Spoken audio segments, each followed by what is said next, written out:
A paz do Senhor, seja bem-vindo aqui ao nosso canal mais uma vez para assistir, para participar, para aprender um pouquinho mais sobre a palavra de Deus. Nós vamos compartilhar um pouquinho do nosso conhecimento mais hoje, aqui através do livro de Jó, né? Nós estamos nessa sequência de estudos, de panoramas dos livros da Bíblia. Nós já falamos aqui sobre o panorama dos livros dos livros do Pentateuco, nós falamos também sobre livros históricos, e agora está entrando no panorama dos livros poéticos, né? Você já encontra esses vídeos aí, todos no nosso canal. Se você quiser, você pode acessar. Se você está no curso A Bíblia Sem Mistérios, esse é o mesmo vídeo que está lá.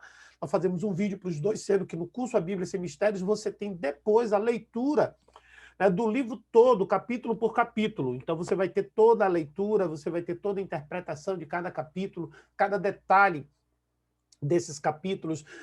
Em alguns capítulos a gente traz o hebraico, como ele está escrito no hebraico, o significado daquilo na época, o telos, o logos e o rema, e assim por diante, para você se aprofundar. Então, se você ainda não é inscrito na Bíblia Sem Mistério, você pode fazer a sua inscrição, fazer um teste aí, tem 7 dias gratuito aí embaixo, onde você tem acesso a todo o conteúdo. Se você quiser fazer parte da nossa comunidade, essa comunidade é uma comunidade voltada para o crescimento da palavra de Deus, e é onde você também vai aprender nessa comunidade toda a Bíblia, capítulo por capítulo. Então, é uma forma de você ler a Bíblia. Tem pessoas que têm dificuldade com a leitura da Bíblia e o entendimento. Se você é uma dessas pessoas, então você é meu convidado. Se você quer aprofundar mais ainda o seu conhecimento, você também pode participar. Talvez você seja um pastor, um líder, um diácono, um mestre, um professor de EBD, um líder de célula. Então, conhecer mais a Bíblia no seu contexto vai te ajudar, vai abrir a sua mente no que se refere à palavra de Deus. Mas vamos ao que interessa, que é o conteúdo do livro de Jó. Vamos lá. A palavra Jó, o nome Jó em hebraico é Yov. Yov. É assim que se escreve lá. Então, é o Iod, né? 2 Iods aí, você vai encontrar 2 Iods, e depois com a letra Vav. Né? Então, só essas 2 letrinhas. O hebraico não tem vogais, então tem um sinal massorético aí que vai identificar com a letra O. Na verdade, é O. A gente lê Jó, mas é Jô. É Jô, Iô, como eles falam lá. Então, a justificação, o livro de Jó é o quê? É uma justificação da justiça de Deus à luz do sofrimento da humanidade. E é uma rica obra teológica que apresenta diversas perspectivas sobre a questão. Então, o livro de Jó, né, é o princípio dos 5 livros chamados da absoluta propriedade de poéticos e sapienciais. Eu incluí entre esses livros aqui, até na primeira aula eu não falo sobre isso, eu incluí o livro de Lamentações, mas tem gente que não inclui o livro de Lamentações. Mas eu incluí o livro de Lamentações pela sua linguagem e pelo seu seu contexto. Tem outros teólogos, além de mim, não sou só eu, que incluem também o livro de Lamentações entre os livros poéticos. E ele é uma narrativa que ocupa nele um espaço muito reduzido, ele se encontra somente em um determinado período de tempo. O autor dessa obra, que se revela, parece ser Moisés, certo? Tudo indica que é Moisés, dizem que foi o primeiro livro escrito na Bíblia de todos, o primeiro a ser escrito. Não quer dizer que ele foi anterior, os fatos não foram anteriores, mas sim o primeiro a ser colocado ao conhecimento, né, de todos. Então, basicamente, o livro ele revela as circunstâncias do que se desenrola na vida de Jó, onde Jó é um fazendeiro rico que vive com sua família em Uz, um povoado situado, segundo se crê, na região de Arameia, né? Ali no sudeste da Palestina, Padã Aram. Isso lá, eu tenho um vídeo aí que eu explico basicamente essa questão dessa região de Aram, onde gerou o aramaico e parte da Bíblia foi escrito em aramaico e não em hebraico.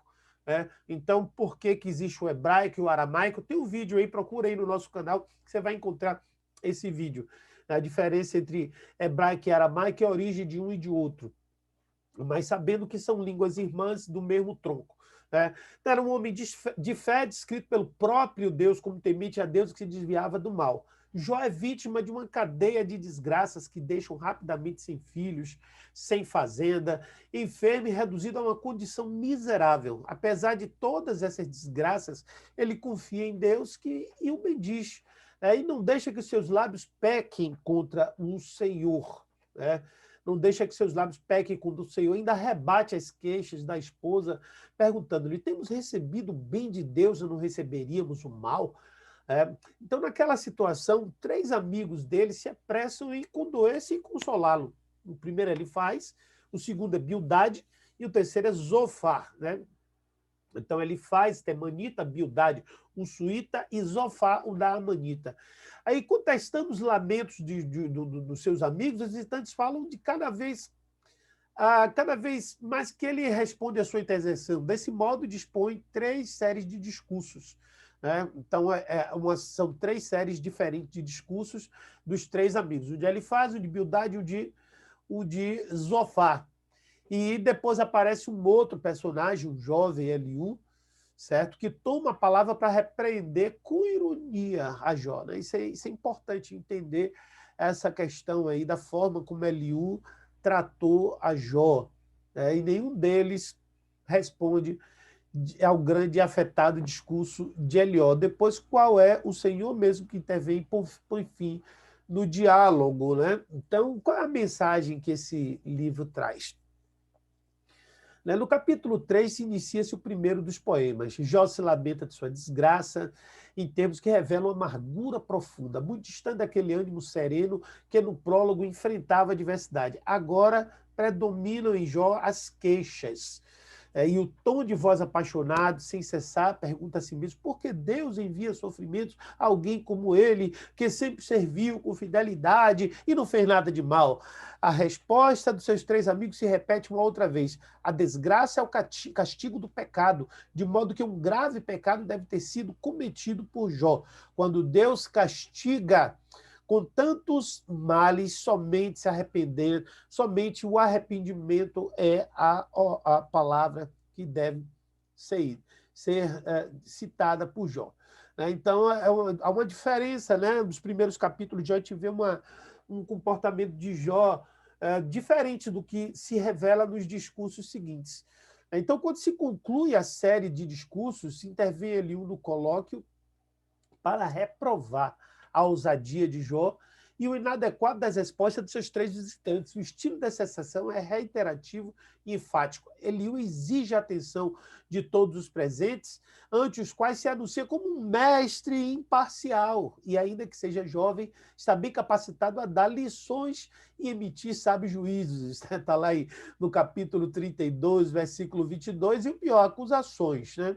Não obstante, o tom arrogante desse personagem e as suas palavras convidam à reflexão, porque ele exalta a justiça e a sabedoria, a santidade e a grandeza de Deus e coloca em uma ênfase particular no valor pedagógico da dor humana. Deus, por meio do sofrimento, pode levar o pecador à conversão e à salvação. É uma mensagem até verdadeira, porém não cabível no caso de Jó. O último discurso pertence ao próprio Deus e que fala a Jó no meio de um redemoinho. Imagine isso, uma coisa fantástica. Deus se lhe manifesta assim, rompendo o silêncio que até então havia guardado e do qual Jó havia se queixado frequentemente. Surpreendentemente, as palavras do Senhor não fazem referência ao sofrimento de Jó, mas são afirmação da sua própria grandeza, do seu poder, da sabedoria insondável do seu governo universal. Jó, tocado na sua consciência, confessa ser um ignorante e atrevido e falava do que não entendia. Tendo aversão a si mesmo e arrependido do pó e da cinza, mantenha confiança em Deus, mesmo que não tenha conseguido decifrar o mistério do seu sofrimento e da infelicidade inocente. É a conclusão da prosa de Jó. O Senhor repreende os visitantes, elogia a fidelidade de Jó e lhe devolve com acréscimos tudo aquilo que ele havia perdido. É evidente que esse livro não pretende estabelecer uma teoria geral acerca do sofrimento humano. Você tem que entender isso. E nem tampouco uma teoria particular em torno da infelicidade, de que também são objetos que amam o Senhor e agem com retidão. Aquilo que o livro oferece é uma colocação dialogada, né, de dois pontos de vista sobre a causa da desgraça, um tradicional sustentado por Elifaz, Bildad e Zofar, e o segundo, o qual Deus premia neste mundo o bom e castiga o mal. Existe essa visão que a graça rompe, né, com tudo isso. Na verdade, é uma visão judaica, onde eles falam dos sadequim, né, que são os justos, e dos malvados, né, que cito um exemplo do Yetzirará, o mal extinto. Um dia vai gravar um vídeo sobre isso, que é muito interessante, né? Essa visão judaica que Paulo quebra lá no Novo Testamento, e essa visão judaica aqui que a gente vê também nesse livro. E Jó representa, negando-se a admitir o infortúnio pessoal que deva um castigo divino. Nessa dupla contraditória perspectiva, a voz de Deus se deixa ouvir, finalmente leva os dialogadores ao reconhecimento da incapacidade humana de compreender o ministério e os seus desígnios divinos. Então, o livro de Jó é um fenômeno literal. Deve-se dizer, em primeiro lugar, que o seu autor foi um poeta excepcional, né? Afirma-se que foi o próprio Moisés. Tanto que, no que se refere ao conteúdo da obra, quanto ao domínio do idioma.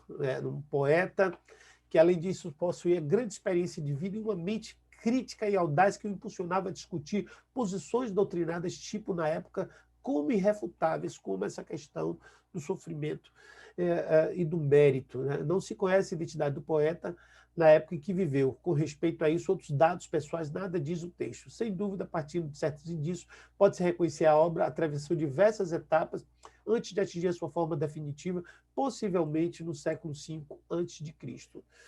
Então, aqui o esboço, você vai encontrar o esboço aí embaixo, né? São 3 seções com vários posicionamentos. Então, eu vou colocar, vou relatar, mas vou colocar aí na descrição do livro, na descrição desse vídeo, esse esboço, para que você tenha um entendimento melhor. Para se você que faz parte da comunidade A Bíblia Sem Mistérios, você tem um esboço mais completo, um estudo mais aprofundado, onde você pode não só verificar, mas também essa fala e refletir e fazer comentários e dizer alguma coisa sobre o livro de Jó. No mais, você aguarde aí o nosso próximo vídeo. Já no próximo vídeo aqui, a gente já vai falar sobre o livro de Salmos também, que tem muita riqueza no livro de Salmos. E você vai aprender um pouquinho mais, a gente vai compartilhando um com o outro, aprendendo um com o outro, tá bom? Então, que Deus abençoe e até o próximo vídeo. Sim, tinha esquecendo, se você ainda não é inscrito no nosso canal, se inscreva aí, clica aí. E para receber novos estudos, basta você marcar o sininho, que toda vez que eu publicar um estudo, você vai ter acesso. Além de estudos, aqui no nosso canal você vai encontrar orações de manhã e à noite, livros narrados, como o livro de Provérbios, que está aí, pregações que a gente faça, estudos e curiosidades e tudo mais, tá bom? Então, é um canal muito rico que você pode aproveitar bastante. Que Deus abençoe.